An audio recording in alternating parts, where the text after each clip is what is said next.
نیلا گلاب افسانہ بائی ثانیہ عمیر۔ اس کا پسندیدہ رنگ نیلا تھا جو اکثر لڑکوں کا ہوتا ہے، اس لیے اس کے پہناوے اور تحائف پر بھی نیلا رنگ غالب رہتا تھا۔ اس کی خواہش پر ہم نے اپنا کمرہ ہلکے نیلے رنگ کے شیڈز میں ترتیب دیا تھا، اور شادی کی پہلی رات لال پھولوں اور موم بتیوں سے جگمگاتا کمرہ سمندر کی طرح وسیع اور رازدار لگ رہا تھا۔ ہر چیز نیلی نہیں ہو سکتی، جیسے گلاب لال ہی اچھے لگتے ہیں۔ میں نے مسکرا کر بستر پر سجے پھولوں کی طرف اشارہ کرتے ہوئے اسے تسلی دی۔ وہ معیاری نیلا ہیرا نہ ملنے پر نہایت چمکدار سفید ہیرے کی انگوٹھی منہ دکھائی کے لیے لے آیا تھا، اور اس پر کچھ نادم تھا۔ تم اس لیے کہہ رہی ہو کہ تم نے نیلا گلاب نہیں دیکھا؟ کیا خبر نیلے رنگ میں گلاب کتنا سحر انگیز لگے۔ نیلے گلاب کا حصول بے سود تھا، کیونکہ گلاب قدرتی طور پر نیلا نہیں ہو سکتا، مگر اس نے یہ بھی ممکن کر دکھایا تھا۔ جب ہمارا پہلا بیٹا ہوا تو وہ نیلا گلاب لے کر آیا، اور سچ دنیا میں اس سے سحر انگیز چیز میں نے کبھی نہ دیکھی تھی۔ در حقیقت اس نے پیلے پھول کو شاخ سے کاٹتے ہی نیلی سیاہی میں ڈبو دیا تھا۔ حالت نزاع میں پھول پیاس سے بے چین ہو کر سیاہی جذب کرتا گیا، اور اس کی پتیاں سیاہی کے رنگ میں رنگتی گئیں۔ وہ میرے لیے ناممکن کو ممکن کرنے کی تگ و دو کرتا تھا۔ مجھے زچگی کی تکلیف اور اپنی محبت ہیچ لگنے لگی تھی۔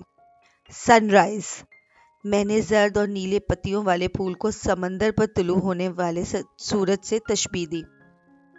سن سیٹ، اس نے گلاب کی رنگت میں کچھ اور ہی پڑھا تھا۔ آج احساس ہو رہا تھا وہ کتنا صحیح تھا اور میں کتنی غلط تھی۔ زندگی کا سورج اس کی سانسوں کے ساتھ ہی جیسے غروب ہو گیا تھا۔ 13 سال کی شادی، 3 بچوں کا ساتھ۔ صرف 13 سال؟ ابھی تو جیسے زندگی شروع ہوئی تھی۔ ابھی تو ایک دوسرے سے قدم ملا کر چلتے ہمیں جیسے چند لمحے ہی ہوئے تھے۔ اتنی جلدی سب کیسے ختم ہو سکتا تھا؟ میں نے کرب سے سر دیوار کے ساتھ لگا لیا۔ ایکسیڈنٹ کی خبر مجھے گھر پر ہی ملی تھی۔ ہائے کیسا خوبرو، کتنا محنتی لڑکا تھا، کسی رشتہ دار عورت نے تعصب سے گہرا سانس کھینچا۔ باپ نے تو صرف بنیاد رکھی تھی، فیکٹری تو اسی نے بنائی تھی، اور کاروبار بھی یہی دیکھتا تھا۔ اتنی بڑی گاڑی، ڈیفنس میں بنگلہ، پیسے کی فراوانی، چلتا کاروبار، سب ادھر رہ گیا اور بندہ چلا گیا۔ میت کو ہسپتال سے گھر لانے میں دیر لگ رہی تھی، اس لیے عورتوں کو زیادہ باتیں کرنے کا موقع مل گیا تھا۔ لوگ اتنے سنگ دل کیسے ہو سکتے ہیں؟ ایک انسان چلا گیا، اس کے ساتھ اس کے تمام معلومات، تجربات، احساسات فنا ہو گئے، اور لوگ اس کی آمدن کا حساب کر رہے تھے۔ میں نے آنکھیں کھول کر گھڑی کی جانب دیکھا۔ میت کو گھر لانے میں ضرورت سے زیادہ وقت لگ رہا تھا۔ اب تک تو میرے دیور کو آ جانا چاہیے تھا۔ وہ پچھلے دنوں بھی کافی بوکھلایا ہوا سا پھر رہا تھا۔ ہم عورتیں تو کہیں بھی بیٹھ کر رو دھو کر اپنا دل ہلکا کر لیتی ہیں، مرد کے لیے دکھ کا اظہار مشکل ہو جاتا ہے۔ شاید وہ اس لیے گھنٹوں ہسپتال سے غائب ہو جاتا تھا۔ وہ جتنا بھی غیر ذمہ دار اور خود سر سہی، بڑے بھائی کی یوں اچانک موت نے اس کو بھی جھنجھوڑ ڈالا ہوگا۔ میرے تینوں بچوں کی عمریں جمع کر کے بھی 20 سال سے اوپر نہ تھیں۔ میں کیسے محرومی کو ان کے وجود کا حصہ بننے سے بچاؤں گی؟ میں نے گھبراہٹ میں بچوں کو خود سے مزید قریب کر لیا، اور جب تک میت نہ آئی وہ میرے دوپٹے میں ہلکی ہلکی سسکیاں لیتے رہے۔ بالآخر وہ ہسپتال سے آ گئے، اور گھڑی نے جیسے الٹا چلنا شروع کر دیا۔ ہمارا ساتھ ختم ہونے والا تھا۔ وہ بال جو وہ بہت تردد سے سنوارتا تھا، ٹانکوں کی ایک قطار کے باعث اپنی کشش کھو چکے تھے۔ میں نے بڑھ کر اس کا سرد ہاتھ تھاما کہ شاید وہ بھی جواباً میرا ہاتھ پکڑ لے گا، مگر اس کا پسندیدہ رنگ نیلا تھا۔ یہ بات اس کے دائیں انگوٹھے کو دیکھ کر مجھے دوبارہ یاد آ گئی، کیونکہ اس کا انگوٹھا نیلا ہو رہا تھا، اور یہ رنگ جسم کے سرد ہونے کے باعث نہیں تھا۔ اس کا انگوٹھا باقاعدہ سیاہی میں ڈبو کر نیلا کیا گیا تھا۔ اس نے چپ رہ کر بھی ایک لمحے میں مجھے تمام روداد بتا دی۔ میں نے حیرت سے سر اٹھا کر اپنے دیور کو دیکھا، جو دوسرے مردوں کے ساتھ غسل دینے کے غرض سے میت کو لے جانے آیا تھا۔ مردوں کے آنے کی اطلاع پر جو دوپٹہ میں نے اپنے چہرے کے گرد لپیٹا تھا، میری گرفت کے ڈھیلے ہوتے وہ سر سے بھی سرک گیا۔ جب پاؤں کے نیچے سے زمین کھینچ لی جائے تو سر کی چادر کسے یاد رہتی ہے؟ میری نظر پڑ کر میرا دیور کچھ سٹپٹا گیا تھا اور اس کے چہرے پر سفید سایہ سا لہرایا، جو شاید اس سفید خون کا اثر تھا جو نہ جانے کب سے اس کی رگوں میں بہہ رہا تھا۔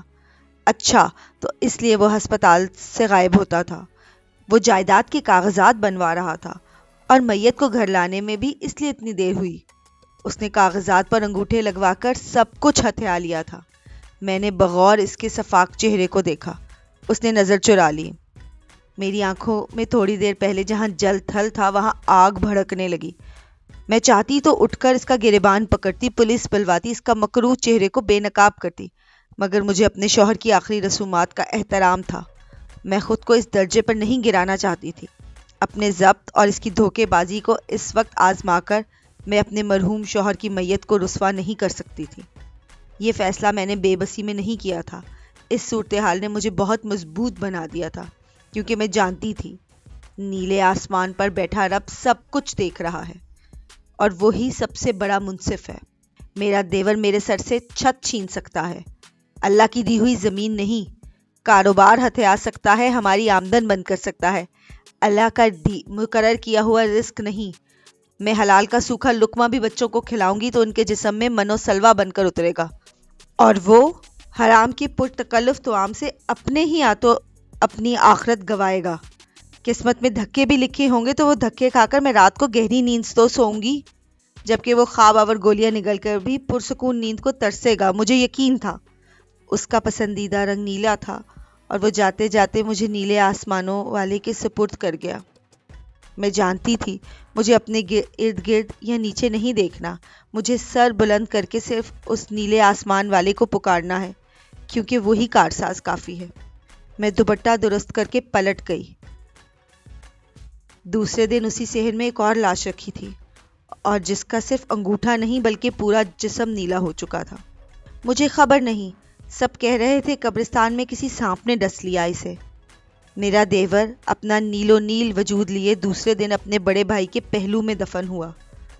میں عدت میں بیٹھ چکی تھی، میں نے وہ نیلا وجود نہیں دیکھا، بس نیلے آسمان پر ایک تشکر بھری نظر ڈالی۔ بے شک وہی کارساز ہے۔